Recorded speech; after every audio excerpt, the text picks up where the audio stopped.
Tuan-puan dimati Allah sekalian, itu di antara cara kaedah menjaga keberkatan rizki apabila kita menjaga rizki Allah Subhanahu Wa Taala. Kejap di TikTok ni. Okey, tuan-puan sekalian, Nabi SAW bersabda daripada Jabir radhiyallahu anhu, meriwayatkan bahawa Rasulullah SAW menyuruh menjilat jari-jari dan piring seraya bersabda, sesungguhnya kalian tidak tahu di manakah yang ada barokahnya. Masya Allah. Allahu Akbar. Hadis sahih riwayat Muslim. Apa yang Nabi pesan, apa yang Nabi suruh sahabat-sahabat bila makan? Nabi suruh apa? Nabi suruh menjilat jari jemari. Kemudian Nabi menyuruh menjilat jari-jari dan piring. Subhanallah. Tuan-puan dimati Allah sekalian, kita akan tengok penjelasan. Dalam riwayat lain daripada Imam Muslim disebutkan, jika sesuap makanan salah seorang di antara kalian jatuh, maka hendaklah ia mengambilnya. Lalu hendaklah ia menyingkirkan kotoran yang melekat padanya. Kemudian hendaklah ia memakannya dan janganlah makanan itu dibiarkan untuk syaitan. Dan jangan pula seseorang mengusap tangannya dengan sapu tangan sehingga ia menjilat jari-jarinya terlebih dahulu. Kerana sesungguhnya dia tidak mengetahui di bahagian mana makanan yang terdapat keberkatan. Dalam riwayat Imam Muslim, semua itu hadis Nabi tu, disebutkan sesungguhnya syaitan akan mendatangi seseorang di antara kalian di setiap keadaannya. Bahkan syaitan pun mendatangi orang itu ketika ia sedang makan. Maka jika sesuap makanan salah seorang dari kalian jatuh, maka hendaklah ia menyingkirkan kotoran-kotoran yang melekat padanya. Kemudian hendaklah dia memakannya dan jangan dibiarkan untuk syaitan. Di dalam hadis ini terdapat anjuran untuk menundukkan jiwa dengan sikap rendah hati dan mengambil sesuap makanan yang terjatuh dan tidak membiarkannya sebagaimana dilakukan oleh sebahagian orang-orang elit kerana sombong dan perintah menjilat jari dan piring. Okey, perintah menjilat jari dan piring adalah sunat, bukan perintah wajib. Jangan pula bila kita tengok ada orang tak jilat jari atau piring, tak ambil makanan yang jatuh, kita kata dia berdosa dan memberikan tuduhan-tuduhan yang berat. Tetapi ia adalah satu sunnah yang sangat besar. Baik, kita kalau dalam majlis kita makan, sama ada jari ataupun kita makan dengan sudu ataupun garpu.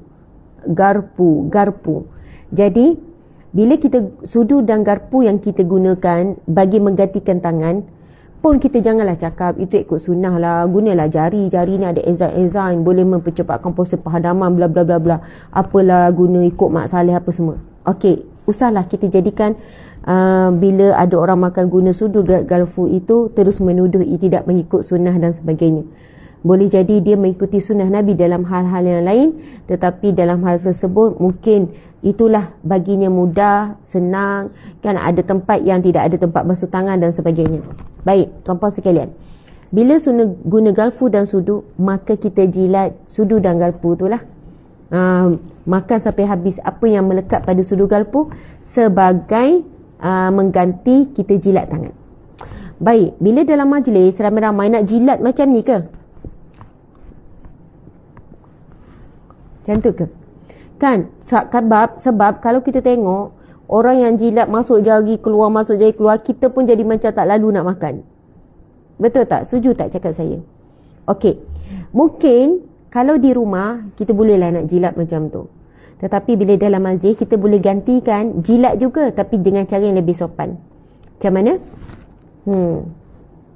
Kita macam ambillah mana-mana makanan yang tersisa tu, kan sopan gitu.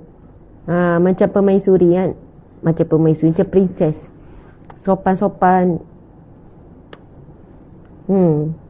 Bukan princess, permaisuri je, queen je yang sopan je. Rakyat jelata pun sopan. Kalau kita tengok cerita-cerita lama-lama kan, cerita-cerita raja-raja lama-lama, cerita epic-epic macam tu kan, dia kan ada tata cara makan tu sangat sopan. Jadi macam tu. Kalau sebab bila duduk dekat meja ramai-ramai nak jilat masuk semua tu, Maksudnya ada cara lain untuk jilat tapi sopan. Gitu. Gitu. Nampak tak kesopanan dan kesusilaan tu? Daripada kita rasa macam makan, kita pun rasa macam tak lalu. Gitu. Okey, pinggan pula. Macam mana nak amalkan sunnah Nabi ni? Nak jilat macam mana ni? Kan? Angkat pinggan tu jilat. Sebenarnya cukup sekiranya kita licin, tarik. Sebab itu subhan tarik licin. Gitu. Manja-manja tadi kata manja-manja. Gitu. Tapi habis juga, tak ada juga makanan tersisa. Maksudnya buatlah cara macam mana dengan syarat makanan yang tersisa dekat jari tu kita makan semua.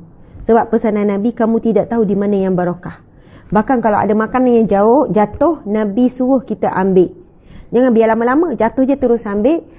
Tiuplah sikit, tiup ataupun bersihkan, lepas tu makan.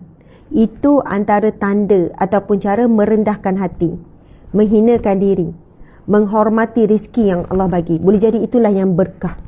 Tu apa sekalian, bila mati semuanya akan hancur, tetapi keberkatan akan kekal. Makanan yang berkat akan kekal, pakaian yang berkat akan kekal, kasut yang berkat akan kekal. Di manakah kita nak dapat keberkatan? Apabila kita gunakan mengikut cara sunnah dan kita menggunakan untuk mendapatkan pahala. Kereta kita tak boleh bawa dalam kubur, tapi kalau ada keberkatan pada kereta itu, keberkatan itu yang kekal. Kereta itu dibawa ke tempat kerja, tempat yang baik-baik, bawa pergi masjid. Kereta itu memudahkan urusan-urusan kita buat ibadah, kebaikan dan sebagainya. Rumah memang tak boleh bawa dalam kubur, tapi bila rumah itu barakah, rumah itu digunakan untuk ibadah, untuk kasih sayang suami isteri, anak-anak. Rumah itu dibangunkan majlis ilmu. Rumah itu selalu melayan tetamu dengan baik. Keberkatan akan kekal selama-lamanya. Itu yang kita nak kejar, berkat tu. Kita hari-hari makan berapa kali? 3 kali paling kurang makan. Pagi, tengah hari, malam. Kadang ngunyah-ngunyah lagi. Kan? Daripada kita makan tak ada apa-apa, biarlah makan itu ada keberkatan. Nabi sebut apa? Samillah, sebutlah nama Allah bila nak makan. Bismillah, itu pun dah memadai. Kalau baca Bismillahirrahmanirrahim lagi bagus. Baca doa makan lagi bagus. Kemudian bila makan, Nabi kata kul biyaminik, makan guna tangan kanan. Walaupun kita guna sudu, cuba elakkan garpu sebelah kiri yang suap. Tetap usahakan juga tangan kanan untuk guna sudu tu. Subhanallah. Contoh kita makan benda bersup-sup kan, sebelah sini ni suap dua-dua gini, gini. Jadi tangan kanan. Lepas tu Nabi kata kul mimma yalik, dan makanlah apa yang paling dekat dulu. Kalau yang depan kita ada lauk dulu, ambil lauk dulu. Ini tak nak ambil yang hujung, ambil yang jauh. Ambil dulu yang mana dekat dengan kita. Itu sunnah. Nabi sebut 3 dalam satu hadis yang pendek. Nabi kata samillah, kul biyaminik wa kul mimma yalik. Kamu baca nama Allah bila nak makan, kamu gunakan tangan kanan, dan juga kamu makan apa yang paling dekat dulu. Lepas tu nak ambil yang jauh. First nak ambil makanan tu dekat. Yang lepas tu nak ambil yang jauh, minta orang hulur tu tak ada masalah.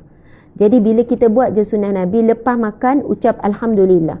Lagi bagus kalau baca Alhamdulillazi at'amana wa saqana, kau dapat baca. Dan selepas itu kita disunatkan untuk menjilat jari. Jilatlah sopan-sopan, lembut-lembut tu kan, jilat-jilat. Lepas tu licinkan pinggan. Okey, pinggan tu kan licin. Saya ingat arwah ayah saya dan mak saya masih ada, alhamdulillah, sihat walafiat, Cikgu Fikriah, sangat bertegas bab makanan. Sangat bertegas. Saya fikir-fikir balik, mungkin itulah asbab rezeki mereka barakah. Perniagaan ayah pun alhamdulillah berjaya dengan baik. Rezeki mereka tidak pernah putus sebab mereka sangat menghormati rezeki Allah. Pasal makanan ni, kenyang macam mana, menyandar tak larat, lagi tak habis. Memanglah mak ayah suruh habiskan apa yang dia ambil dalam pinggan tu. Habis, licin. Mesti mak ayah ni sampai cek pinggan anak-anak ni kalau tak makan licin. Satu nasi lebih pun jadi isu. Maksudnya mak tengok tu tak licin, ada lagi nasi tu. Sebutir nasi pun dia ambil berat. Masya Allah. Lepas tu bila ada sisa makanan, mak akan kumpulkan. Lepas tu mak sangat marah kalau jumpa sisa makanan dalam tong sampah. Sangat-sangat marah. Sampai sekarang mak punya cara macam tu kan. Lepas kita makan tulang-tulang semua tu kan, lepas tu kita kadang malas, anak-anak ni main masuk je dalam tong sampah yang campur dengan ketah-ketah plastik-plastik tu kan. Kita rasa mak kita tak check. Mak kadang tu check. Mak kata, siapa yang buang sisa makanan dalam tong sampah ni? Siapa yang buang ni? Siapa yang buang ni? Sebab mak akan ada satu bekas khas. Memang sisa makanan dalam tu, walaupun makanan kering ke apa ke, mesti simpan dalam bekas khas, yang mana makanan tu lah akan diberikan kepada, ada kawasan tu, ada ayam, ada itik, ada makanan boleh bagi pada kucing dan sebagainya. Tuan-puan dimati Allah sekalian, itu di antara cara kaedah menjaga keberkatan rezeki. Keberkatan rezeki apabila kita menjaga rezeki Allah Subhanahu Wa Taala. Allahu Akbar. Sampai ada satu kisah, sampai sekarang saya tak tahu saya dah cerita belum pada mak ayah, macam kami tak bercerita. Contohlah kami kan makan, ayah saya kan ada restoran. Alhamdulillah arwah ayah ni businessman. Perniagaan dia ada beberapa jenis perniagaan, bukan hanya kedai makan.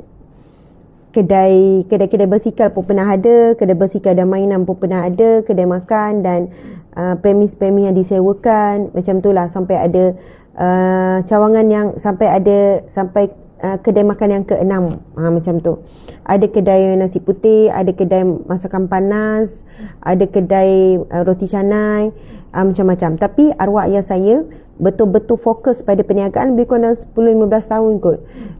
Lepas tu semua dilepaskan pada pekerja.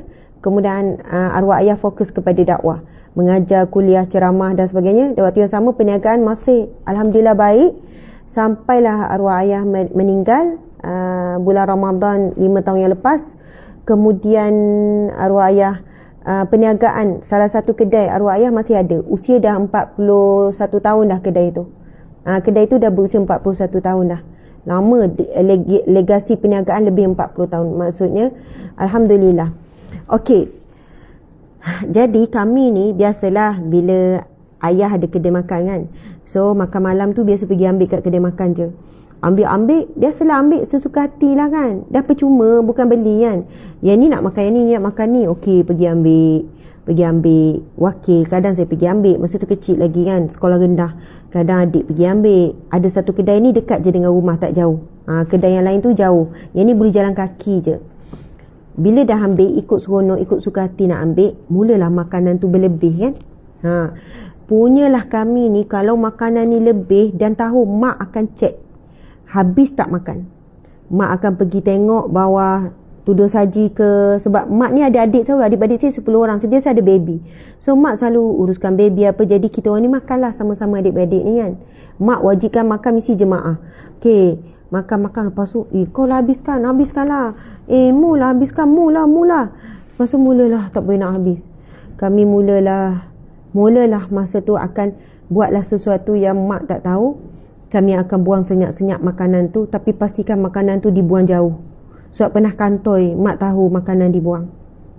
Memang takut sangatlah kalau mak tahu makanan dibuang. Dan pernah satu ketika tu, kakak ni nak buang makanan. Masa tu hujan. Bukalah pintu dapur bahagian belakang.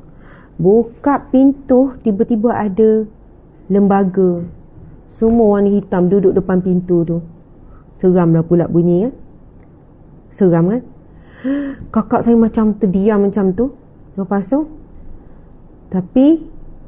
tutup, dalam hujan gelap, tutup pintu, kunci. Lepas pada tu kakak kata, tak tahulah lembaga apa. Rasanya macam orang ke, tak tahulah, bukan orang ke. Cerita seram sikit Tapi pengajarannya selepas daripada tu, kami tak buang dah makanan. Walaupun malam-malam, paksa juga habis. Sebab dah takut dah nak buka pintu. Bila malam-malam, takut jumpa lagi, takut tengok lagi. Macam itulah ceritanya. Maksudnya, di meja makan ni, mak saya seorang yang mesti, hidang, kemas. Kami ada 10 orang adik-beradik, semua kena makan sekali. Sempit tak sempit masuk. Lepas tu, mak ayah akan duduk dekat meja. Semua anak-anak kena belajar hidang. Wajib semua ada pinggan, lauk. Kalau mangkuk tu beza pun nak kena pergi tukar. Kalau lauk tu bersepah, contoh kan bila kita angkut kuah bersepah keliling, maksud tukar mangkuk baru ataupun lap keliling. Ini bukan nak hidang tetamu ni, nak makan hari-hari mesti. Lepas tu cara makan pula mak jaga. Subhanallah, mak sangat marah kalau ambil terus. Kita tengah lapar, kita pun main nasi banyak, tiba-tiba tengah-tengah dah kenyang kan, mak suruh paksa habiskan. Sebab itu bila ambil nasi, ambil sikit-sikit, walaupun lapar macam mana, ambil sikit, yang penting berkat. Jadi ambil sikit, kalau rasa nak menambah, tak kenyang lagi, baru boleh tambah lagi sikit. Lepas tu dilarang bila dah letak nasi, letak kuah habis penuh. Itu memang larangan keras. Bila makan letak nasi, ambil kuah, letak dulu sikit bahagian nak makan, letak dulu nasi putih yang tak nak disentuh di atas. Sebab dibimbangi tak habis, nanti kalau ada yang nak menambah, boleh ambil yang belum disentuh dalam pinggan kita tu. Itulah cara-cara adab-adab supaya mak ayah ni fikir macam mana supaya makanan tak membazir dalam pinggan setiap anak-anak. Itu yang saya fikir balik berkat rezeki mak ayah ni. Semua anak-anak ni ditanggung belajar, sampai adik-adik saya 2 orang belajar Jordan ditanggung sepenuhnya tanpa buat pinjaman. Jordan sangat mahal. RM1 kita, RM7 kita, satu dinar mereka. Pergi Jordan, tak boleh nak membeli, mahal sangat duit dia. Lepas tu samalah, saya belajar Mesir, kakak saya belajar Mesir, 3 orang belajar Mesir, 2 orang belajar Jordan.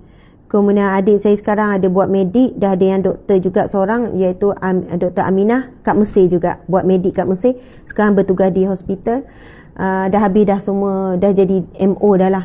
Lepas tu ada seorang adik bongsu, ini tahun akhir buat medik juga di Malaysia. Dan kami dapati alhamdulillah rezeki mak ayah ni tak pernah putus. Anak-anak tidak buat pinjaman, kalau ada buat pinjaman pun sikit sangat, bukan pinjaman macam penuh sekian-sekian. Dan juga keberkatan apa? Okey. Dan juga keberkatan makanan bila dijaga, keberkatan rezeki dan keberkatan dari sudut